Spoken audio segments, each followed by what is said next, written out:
There is absolutely a consultant for every occasion. But it's also easy to spend money with the expectation of achieving stunning results, only to find out a year or two down the track that you're no better off than when you first started out.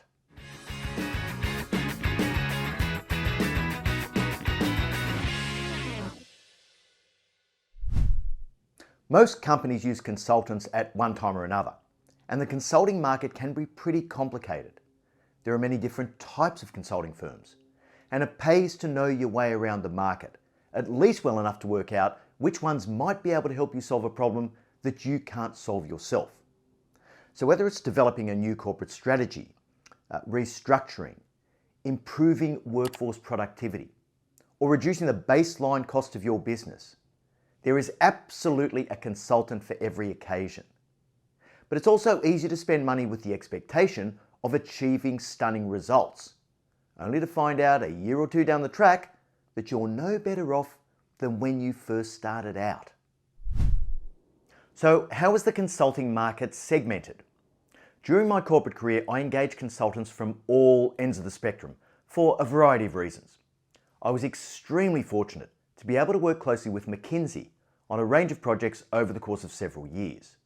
And I learned a huge amount from this experience. In the interest of full disclosure, I even gave a keynote presentation at a McKinsey customer conference in Bangkok in 2012.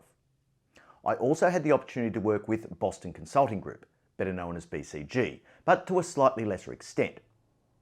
Now I'm going to predominantly take a look at the high end of the management consulting market, the firms known as the MBBs. That's an acronym for the top 3 management consulting firms: McKinsey, Bain, and BCG. These are genuinely the Rolls Royces of the consulting world. But you have plenty of other options too. For example, I worked extensively with another management consultant, Partners in Performance, or PIP. Now, companies like PIP are generally full of ex-MBB partners, directors, and consultants, and they are expert at finding and extracting productivity improvements. I've also worked with all of the big 4 accounting firms, Ernst & Young, or EY as they're called, PricewaterhouseCoopers, PwC, KPMG, and Deloitte. Now, although the big 4 are known for their accounting and audit work, they offer quite a broad range of services. Typically, you'd appoint one of them to audit your corporate accounts, but they also do consulting work and the hands-on implementation of things like technology transformations. Now, in my experience, some of these engagements were a roaring success, and others, well, the stuff that nightmares are made of. Way back in my CIO days, I also worked frequently and deeply with the likes of IBM, Accenture, Fujitsu, and CSC, the more tech-oriented firms. Now, I have to say, for every one successful engagement in the tech space, there were 2 others that were unmitigated disasters. I guess that's technology, right? There are very few, if any, major IT implementation projects that hit their time and budget constraints while still delivering the value and benefits that were promised at the outset. Then there are boutique specialist firms. They create value by bringing expertise that your company doesn't have internally. For example, firms that do complex economic modelling, or companies that specialise in highly complex mine planning, for example. When I think of deep experts in relatively narrow specialisations, I think of Australian companies like ACL Allen. They are unparalleled experts in modelling and predicting market outcomes against a backdrop of an incredibly complex and dynamic energy industry. And then, of course, there are the million individuals who hang a shingle and look to do consulting work for anyone who'll hire them. Don't get me wrong, many of these can be incredibly effective in the right situation.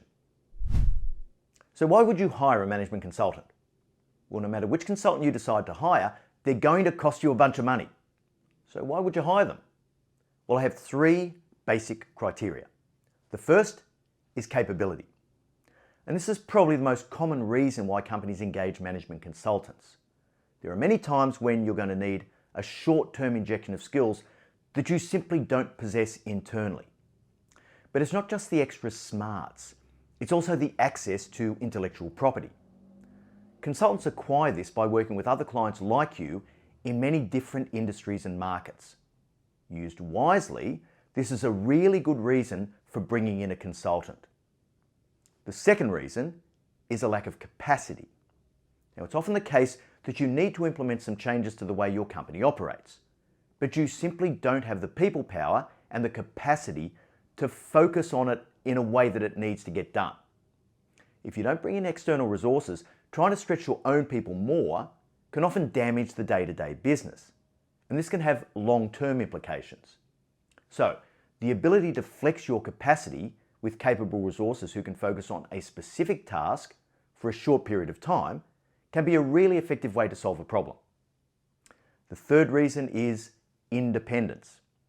Now, with things like financial audit, external stakeholders need to know that there has been a level of independent scrutiny. And many management teams suffer from what we call moral hazard. They're actually incentivized to get certain outcomes and sometimes feel as though it's acceptable to bend or break the rules to achieve that. This is why boards love to appoint independent consultants to report directly to them. That way, they can get direct feedback on what's going on in the parts of the business that they can't necessarily see for themselves. And that sounds like it's a pretty useful thing to me too. Let's get back to the pointy end of the consulting market and swing back to the MBBs. What makes them different? Well, let's start with price. They are eye-wateringly expensive, which is why many companies can't afford to use them. They're at the top of the pile, and by definition, they command very significant fees. How significant? Well, confidentiality prevents me from divulging the sorts of fees that I've seen paid to MBBs over my years. But what I can say is that even when I ran a relatively large company in Australia, so over $1 billion in annual revenues and 450 million in EBITDA, I still couldn't justify engaging an MBB when there were other, less expensive options available. To give you an idea of the size of the overall MBB market, in 2000, the MBB firms earned around $5 billion globally between them. But that's grown to an estimated $30 billion today. On the upside, they are genuinely different. Not only do they get results for you that you couldn't otherwise achieve, but they're also a pointed example of how to do business.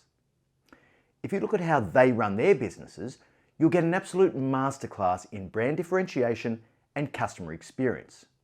There is nothing like working with an MBB if you want the smartest smarts, the broadest global reach, and a level of VIP service that you could only dream of when trying to solve your company's most wicked problems. In fact, based on the model, I'd even go so far as to describe the high-end consulting services by the MBBs as Veblen goods.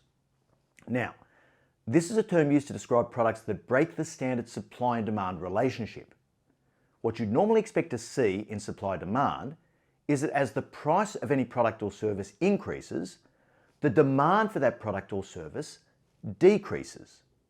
But with Veblen goods, demand actually increases as the price increases. Now, how can this be the case? It doesn't really make sense, does it? Veblen goods are typically high-quality goods that are manufactured beautifully, and they're extremely exclusive. They're sought after by affluent customers who place a premium on being able to attain the highest quality, which they also view as a status symbol, whether it's a Tiffany necklace, a Gucci handbag, a Patek Philippe watch, or a convertible Bentley. Now, my key takeaway from years of reading, studying, and observing microeconomics is this: all value comes from scarcity. So look, I don't think it's a stretch to view this as a distinction that puts some clean air between the MBBs and other consulting firms. All right, $64,000 question. Are the MBBs worth it? What do they do well? Well, for a start, they're always ahead of the game. Think about emerging trends like ESG and the digitization of industries and markets. Many companies are just turning their minds to these issues now, and they don't know where to start.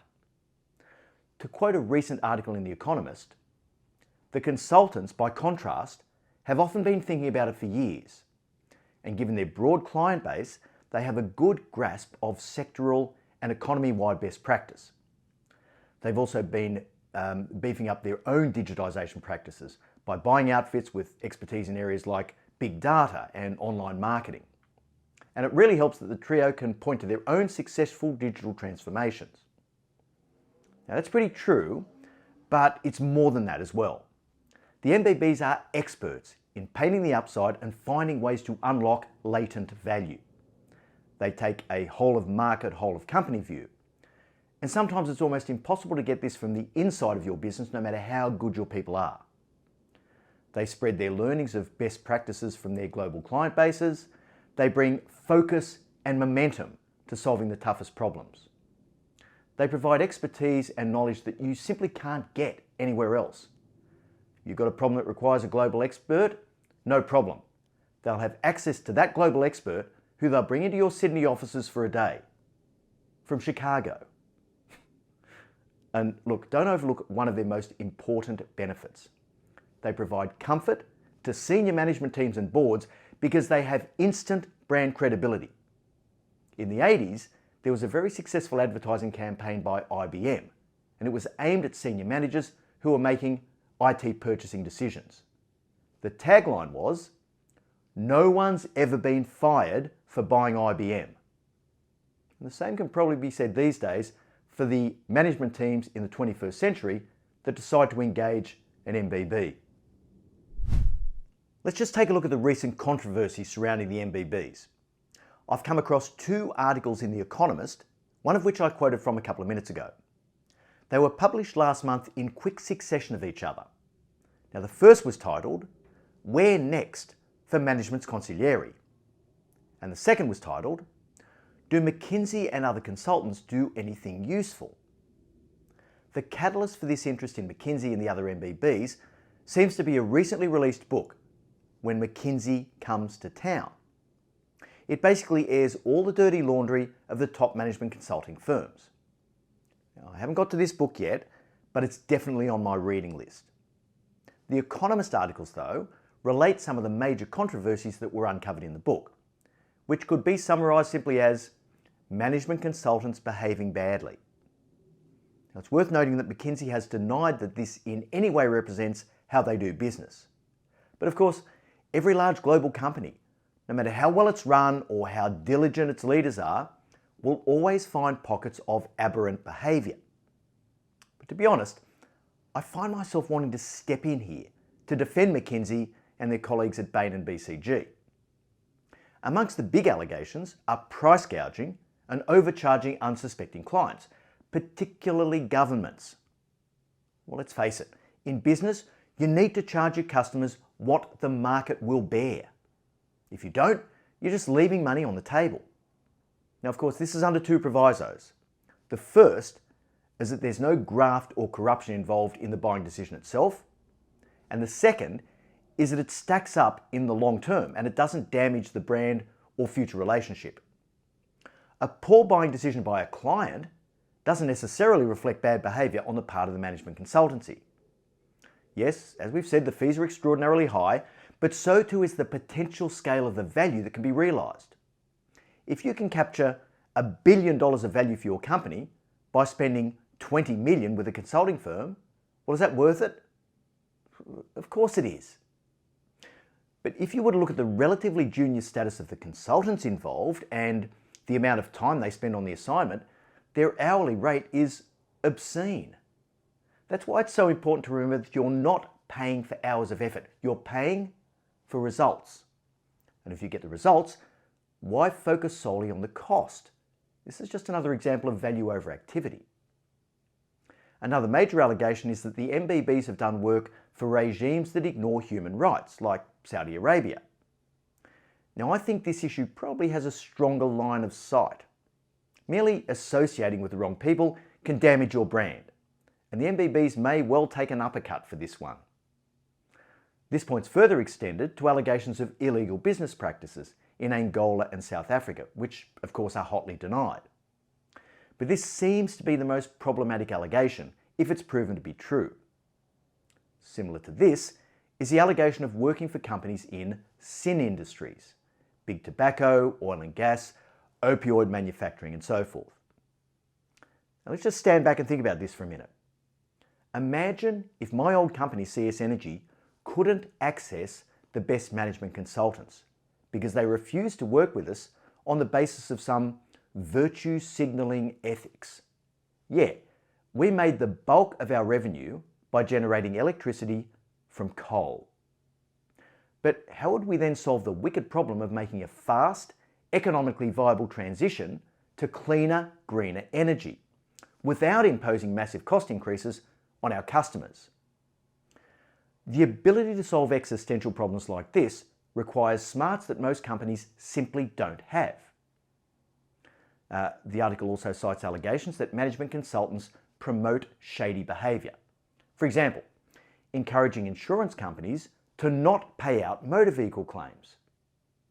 Having worked closely with these guys, I can tell you for free, they will push the management team to look at ways to improve the efficiency of the business and to eliminate leakage. If an insurer is denying claims that are legitimate and valid, well, that's a huge problem. But on the other hand, if that company is paying claims that aren't legitimate, that's just leakage. And that pushes up the cost of insurance premiums for everyone else. So will these allegations see a decline in the MBBs? Will these Veblen brands lose their lustre? It's possible, but I'd be most surprised if that were the case. They're known as the best for a reason. And despite the recent expose, I don't think there's any doubt at all that they are still the best. All right, I want to wrap up just by quickly giving you my top 10 traps for young players when you're engaging a management consultant. Trap number 1, bait and switch. Now, all consulting firms wheel in their big guns during the sales cycle to demonstrate their capability. You sign them up, and then sometimes you look around a month or two later only to find that you've got the B team. Trap number 2, overextending consultants to non-core capabilities. Now, it's horses for courses, right? So be aware of the halo effect. Just because a consulting firm is awesome at helping you analyse markets and competitors doesn't mean they'll be able to help with people-oriented initiatives. That might not be their long suit. Trap number 3, the security blanket effect. You're going to feel so much better when you engage a high-end management consultant. It could even make you feel as though leading the change and driving the value capture is up to them. It's not. They bring expertise, but management still has to execute. Trap number 4, over-reliance and lock-in. Now, there's an old saying, if I owe you $100, I've got a problem. But if I owe you $1 million, you've got a problem. And for many companies, once you go a certain way down the track, it becomes increasingly difficult to break the reliance on your consultant, even if their performance is weak. And this is particularly true for big, long-term engagements like Defence Force projects and major tech system implementations. Trap number 5, insufficient internal capability. Now, the expertise, drive and smarts of the management consultant is only on hire. And if you aren't building your own internal capability at the same time, things are going to go back to business as usual as soon as the consultants disappear. Trap number 6, insufficient management appetite for change. As I like to say, if you don't want the answer, then don't ask the question. You'd be amazed at how many boards, CEOs and senior executives spend a small fortune on consulting reports, and then they don't implement the recommendations. They just don't have the appetite to do the hard yards. Or even worse still, they pretend that they're implementing when they're just tinkering around the edges. Trap number 7, value leakage. Now, be careful when a consultant dazzles you with the size of the prize. Quite often, the potential value is almost impossible to capture. For example, I once saw a proposal that cited a $1.8 million saving, based on the fact that a particular process improvement would save every individual in the operations division an hour each week. Good luck capturing that, right? Trap number 8, culture and internal resistance. Now, lots of things look awesome on paper, but it's almost impossible to overcome the cultural resistance to the change that it would take to make it a reality. You can blow a lot of money trying to do things that the workforce will resist in ways you never thought possible. So make sure you assess this before you spend the big consulting fees. Trap number 9, solving the wrong problem. Make sure you understand your problem really, really well before you bring the consultants in. I've seen companies react because they've got an immediate problem which they don't fully understand the fundamental nature of. And if management doesn't understand the problem sufficiently, it's really hard to brief an external firm so that they understand it. Finally, trap number 10, sustainability of outcomes. Now, as I said, getting the short-term benefit of any organisational change is pretty important. But what happens when the consultants leave? You've got to think about building your own capability before, during, and after the engagement. Otherwise, it'll just be an expensive and painful exercise that leaves you no better off than you were in the first place. It's incredibly important to know when the right time is to bring in some external assistance. But the laws of value creation still apply.